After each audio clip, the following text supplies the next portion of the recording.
Well, hello again everyone. Toxic here, and this is Resident Evil Dead Aim.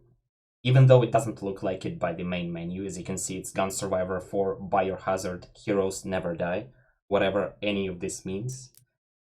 And yeah, I'll talk about the game when it actually starts because there is a lot of time for that. And the timer starts when I press on this good button that says "So Sweet." So 3, 2, 1, go. So yeah, this is the fourth game in Gun Survivor series, which are made to be played with the light gun. And it's also it's also a spin-off in Resident Evil series, and it's canon. If someone says that it's not a canon game in the Resident Evil universe, bully them, because it is. It's officially confirmed by Capcom in one of the released art books, which contain the timeline for Resident Evil games, and it was there, all the events that happened here. And the run itself is mostly consisting of having a good movement. There is no skips, like going out of bounds or skipping plot events, but if you optimize your movement, you can get pretty good times. Like, some people nail down all the boss fights, but their movement is off, and they can't break that speedrunning wall that many of us hit at some point. As you can see, well, not here specifically, but you will see it in a few rooms after that.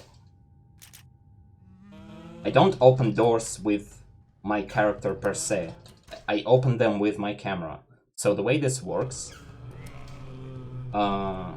is that you need camera to see the door, but your character doesn't have to face it completely like this. I can just face some other way, turn the camera 180 degrees, for example, and open the door like that.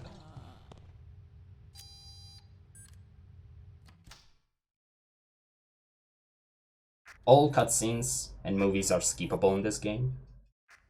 And yeah, this is a PS2 game. Originally it's PS2 game. I'm playing on the emulator, unfortunately,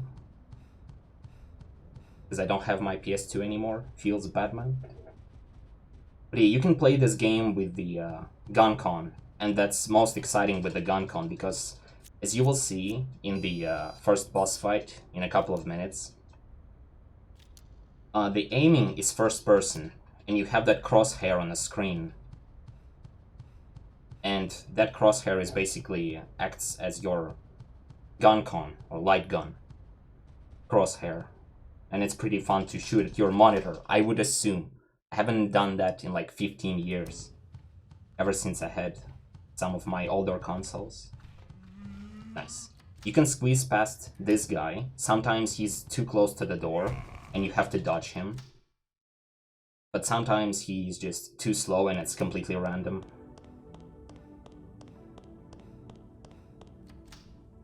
So yeah, the plot of this game is pretty simple. Morpheus, who is the bad guy in this game, stolen one of the viruses of Umbrella Corporation and took hostage a whole cruiser, or like a ship, and basically he threats the entire planet that he will release a virus. But his actual goal is to create a beautiful world, whatever that means. We will see that in a bit.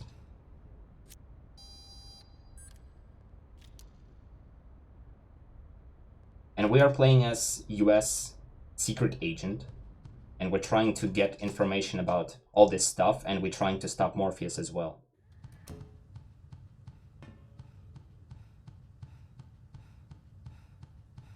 So majority of this section is just going as optimally as you can through all these corridors.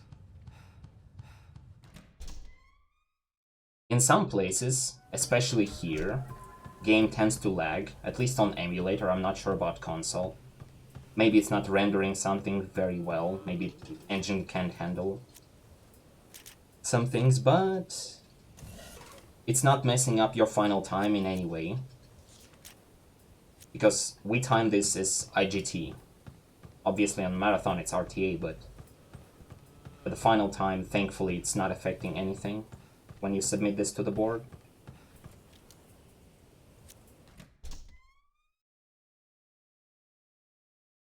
This game takes place in like 4 major locations. This is the first one, and it takes around 10 minutes, which is like half of the run.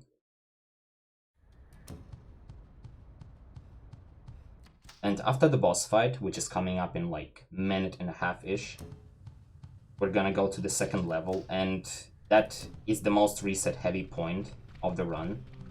What the... Nice. Well, at least I didn't get grabbed. Because on that second level, we would have to find one of the key cards that's stored in one of the 8 boxes. And the position of that card is random. So starting now, you can already place your bets on where exactly that card is gonna be. There are 8 boxes, and we're going through right side, then left side. So it's 1, 2, 3, 4 on the right side, and then 5, 6, 7, 8 on the left side. Knowing me and my luck, it's probably gonna be on left side, so like 6, 7, or 8 try. And that loses you insane amount of time. When you try to grind this for PB, it's like 20 seconds, and 20 seconds is a lot. So here you see a new character, which is Fong Ling, and she's a Chinese secret agent. And she's basically doing the same thing as Bruce does. Even though they don't really cooperate in the beginning, then they realize that it's probably worth it. And they try to team up versus Morpheus, who's gonna go through some very interesting transformation here in a little bit.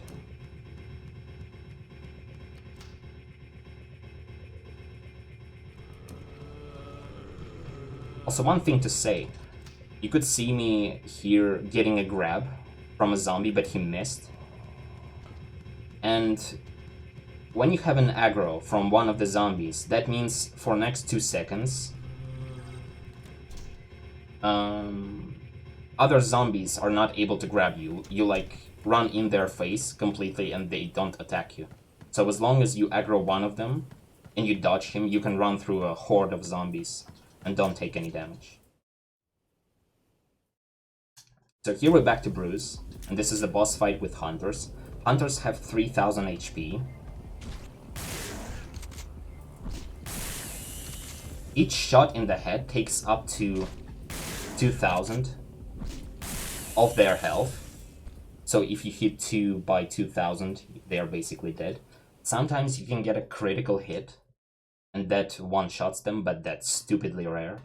If you're running load game category, which is basically New Game Plus, you have Magnum right away. And Magnum one-shots them. You don't even have to run up to them, you just spawn in a boss fight and you one-shot them from the spawn. So yeah, this is the place where I was talking about, where we're gonna open up one of the, well, I say one of the 8 boxes. It's probably gonna be all 8 boxes, so, with one random keycard, so, yeah.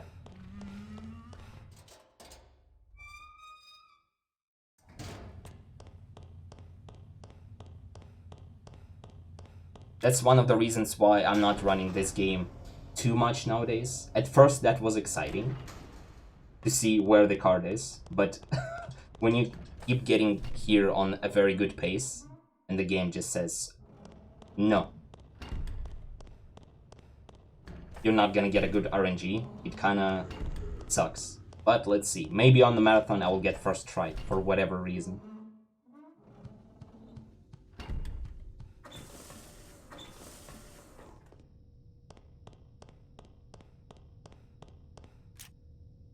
Yeah, but to open up boxes with the card, we need a crowbar. That's why we get in this room.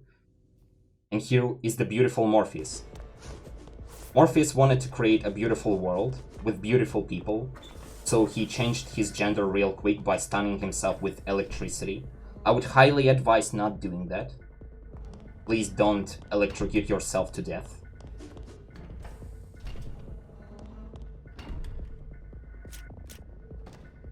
Here's the box number 1. No, of course not. Nice. Ugh. And once you open box number 4, Morpheus is already in the room behind you, because you're like on a timer, basically. Yeah, 4. Well, whoever said 4 in the chat, good. Nice. And I managed to dodge him for whatever reason. Nice. That should have hit me, knowing Morpheus's gigantic hitbox of the attack, but it didn't. 4th box is pretty much 8-9 seconds of time loss compared to first try. Even though when you open the box, it freezes your timer. Like, you can stare at the box as much as you want once you press the open button, but every time camera zooms into the box, it wastes around 1.5 seconds. So here we're back to Fongling for a very short segment, where hunters are very good, as you can see, very good AI. Yeah, please do that. We are stuck in the engine room, and Bruce is right now behind 2 doors trying to stop Morpheus from chasing us. So we open doors, and we're back to Bruce.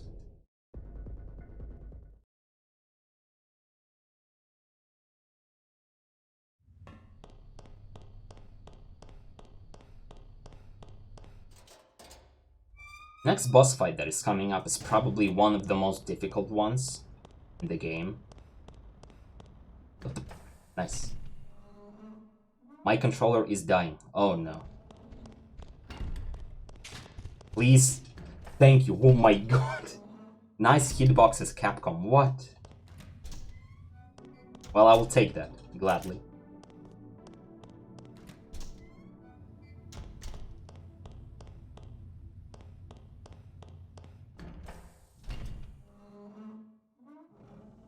Here you can slide along the wall and press that button. Oh, I'm so glad I got it. Because it puts you very close to these stairs. And you go up them right away, instead of pressing the button, then getting to the stairs. Which saves like a couple of seconds.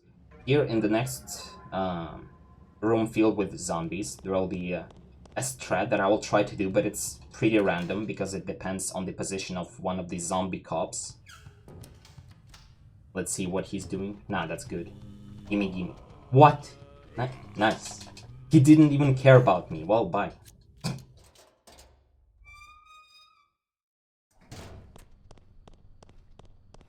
I ran up to him way too close and he didn't care. Well, whatever.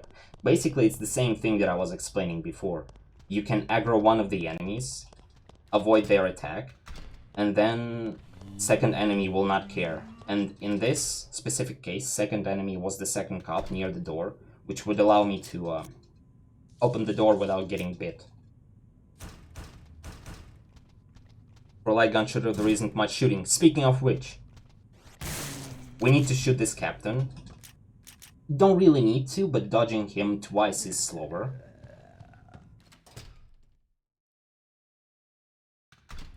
But yeah, we avoid most of the fights in this game. Like, casually, this game is extremely short. It's probably 3-4 hours at max. And you obviously shoot everyone if you want to have the full immersion to read all the notes and go through all the rooms. And zombies aren't completely dead when you shoot them. They can stand up one more time to trouble you, but eh. So here's the boss fight. This is Tyrant and this is painful.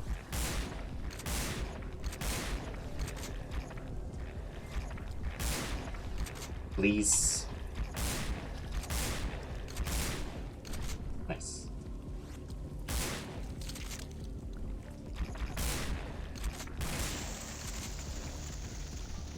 Yeah, basically you can shoot his weak spot on the back right from the spawn, but because of the shotgun spread, which is random, and because of the iframes around his weak spot, sometimes it just doesn't connect when you shoot at him, and then it turns into a complete shit show like this, where he's walking around, he doesn't really care about, he doesn't even attack you, unless you completely stand in place. But yeah. That's one of the main reset points as well. If you don't get the fast tyrant fight, you're probably gonna lose 10 extra seconds. You can also kill him with Magnum, but it requires even more insane precision, and I feel like shooting with Magnum is even more difficult when we speak about iframes, because we don't really know where they are on his back, and you just kind of hope that Magnum will connect as well. So instead we hope that any of the shotgun spread will actually hit it, for him to go down on his knees. Whatever. This is the underground area, and that's, on the left, is one of our main concerns. And it's called Torpedo Mother, and whatever she's shooting is Torpedo Kids. And if one of them hit you, you're getting stunned for like a second and a half. While we can avoid that in the previous room, we can't avoid that here. We just kind of hope that we will not get hit too much. You can take the right side here and try to hide away from it, but it's not super helpful from my experience. Yeah, one hit is good enough. One hit is good enough. There are two elusive things in this speedrun. 0 hits and 4 hits. If you got any of them, you're probably very, very lucky. Warren, no, stop. What the fuck? No, stop that right now. Fong Ling, please open the door. What? Nice. Anyway, back to Fong Ling. And as always, as Fong Ling, we just have to press a button or find a key. As Fong Ling, we never shoot anyone, as far as I can remember it.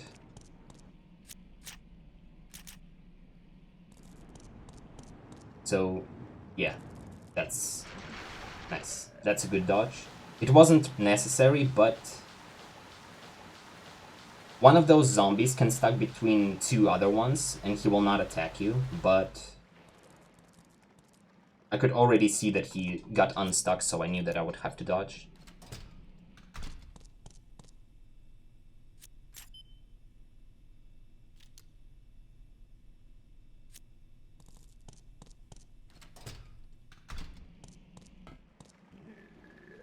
Now we just go to the end of this level. So that underground water area is pretty short, but every of those torpedo kits can literally kill your run, and that's, as I said, RNG. And next section, which is back to Bruce, obviously, because following sections are very short. And we see like 1-2 minutes of her at max every time. Bruce's section is gonna be even worse, because there will be frogs. And frogs, if they jump on you, you lose like 2.5 seconds each time.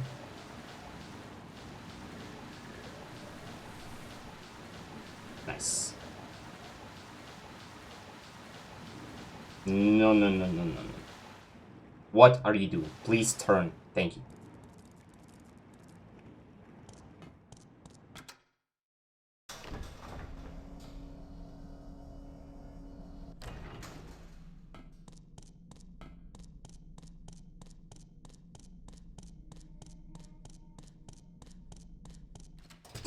Chinese operative. I mean, very interesting, now that they think about it.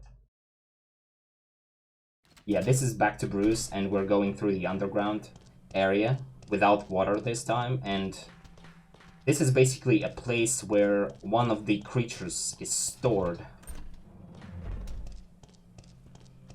And we might or might not encounter them. You probably know the answer, since we haven't had a boss fight in a while. But here you can hear frogs behind me. And oh boy, aren't they annoying. They can yeah, there we go, nice. Haven't seen that one in forever. Very cool. Don't worry about this. This is completely fine. Don't even question that. Don't want to think what that frog was doing to me, but for sure I know that I lost around 3 seconds just because of that. They can jump on you, and as I was about to say, they can spit in your face, and you're gonna lose like a second each time.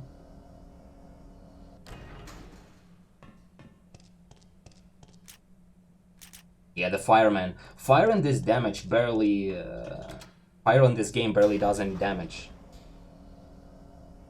Like, you can stand near this zombie for 2 minutes straight and you will not die. And fire zombies do not grab you. They just kind of walk around. I'm playing on easy difficulty, and on easy difficulty, it's almost impossible to die. The only thing that can kill you is the scripted section at the very end of the run, where one of the bosses just squishes you to death. Nice. The frog spit at me, but thankfully I was close enough to the door. So rude. And yeah, this is what I was talking about.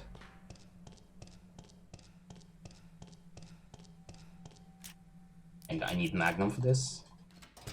This is the next boss fight, and it's Pluto, and Pluto is not able to see you, but he for sure can hear your footsteps and you shooting him in his face, obviously.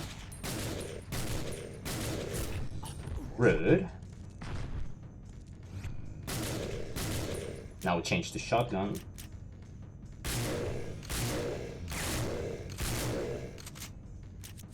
You always want to reload in the inventory because it's faster to reload like that than reload in-game. And in your inventory, your IGT is stopped. Pretty much. So that's helpful in the last fight as well. Even more helpful than here. But that fight, it wasn't great since I got knocked down once. But since Pluto is going to the ground like that sometimes when he wants to smash you, that's actually pretty helpful because for next 4 or 5 seconds he's not doing anything else. He's just trying to stand up because he's a big boy.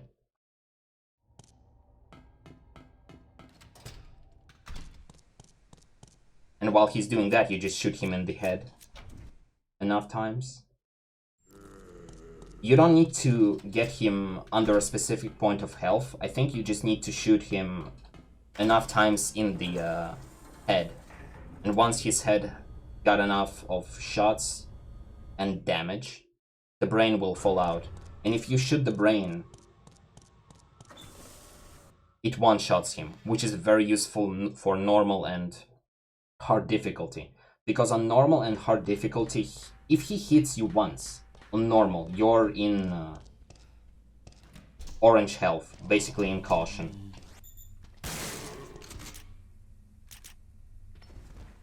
And if he hits you on hard difficulty, you are most likely dead, but not necessarily, depending on how much health you had going into this level, or boss fight rather. So this is the laboratory, and we need a voice recorder to open one of the doors. Once we pick this up, we're gonna record a voice of Morpheus, who we haven't seen in a while actually, and open one of the doors. And as I said before, this is mostly about movement, this whole run. And especially, like, one of the most important things is how you open doors. You don't need to turn completely to them. You stop and you turn the camera. And same here, you don't need to turn to computer completely. You just get close enough to the computer, and then you turn the camera to the right. Because thou hast obeyed my voice.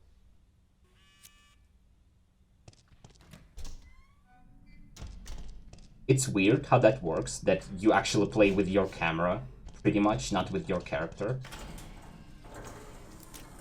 But it's also pretty handy for a run, because it allows for some very interesting lines that you can take. Thou hast obeyed my voice.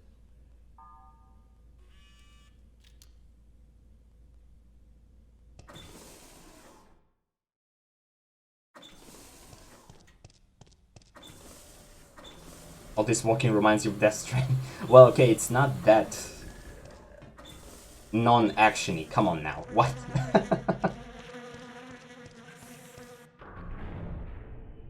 But yeah, as I said before, this game is mostly super enjoyable with gun con, if you can actually use your gun to shoot things.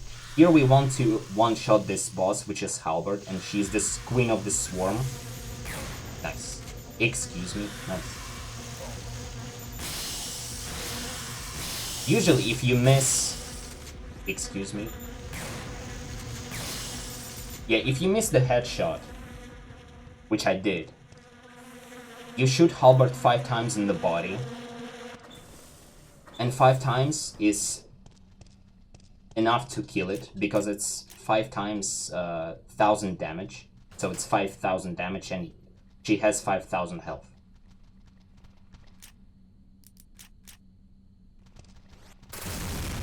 And you might have guessed that on other difficulties it's different, and it is. On other difficulties she has 10k and 15k of health. And while it's not too bad to do 2 headshots, on other difficulties the swarm is very overpowered. The swarm that prevents you from shooting, and the swarm that eats all your bullets to protect Halberd.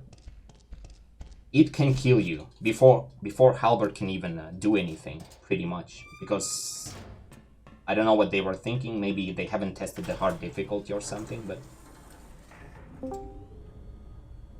I don't know.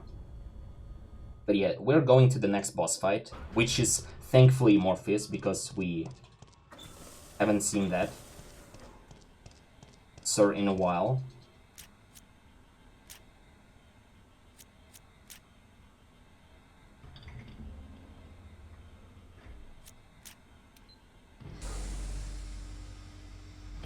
And if you remember me doing the Pluto boss fight, you might have noticed that I ran out of magnum ammo in my gun.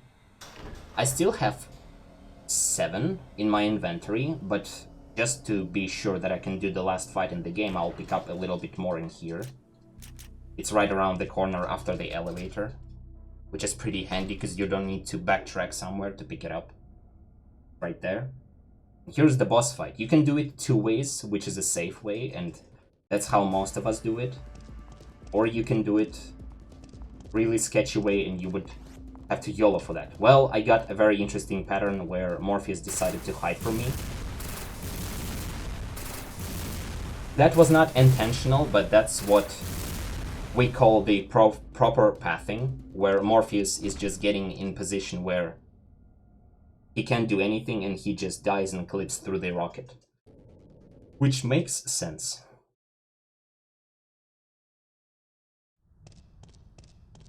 Yeah, if you nail down all the headshots on Morpheus, he's gonna be dead in like 5 hits.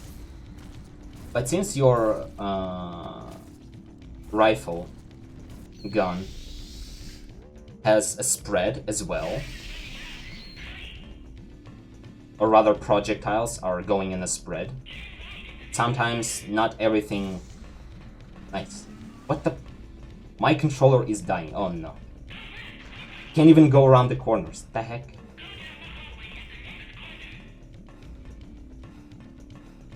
But yeah, basically what I was about to say is that the spread... Can I please walk? Oh no. Can I even finish the run with this? Yeah, the shotgun and the rifle gun spread is very, very wild. So sometimes these shots miss his head. Here's Morpheus, by the way, again.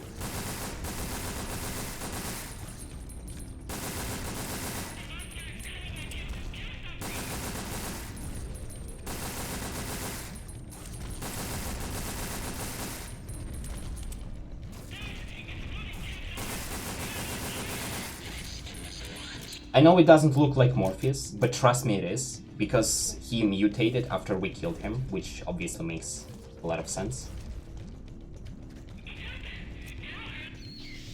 And you can die on that section. If he's getting too close to you, you're gonna die. He one-shots you and you start from the beginning of... Nice. I can't turn to the right for some reason. Well, good to know. I guess I will just take the straight path here since I can turn to the right. Nice.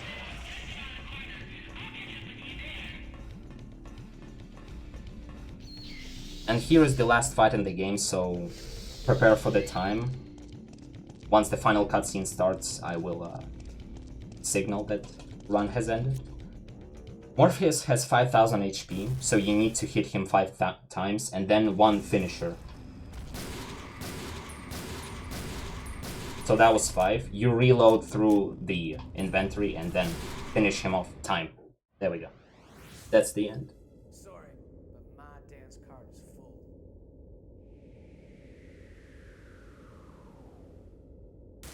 So yeah, this is Resident Evil Dead Aim. It's a very neat little speed game, both based heavily on movement.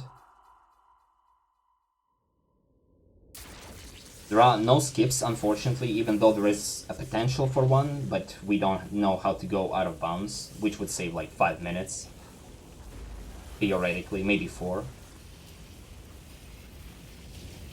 You can play this game on console or on the emulator, whatever you have.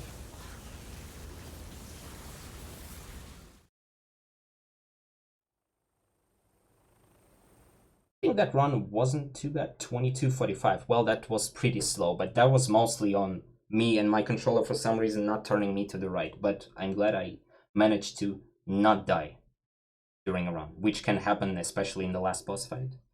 So yeah, thanks for GG.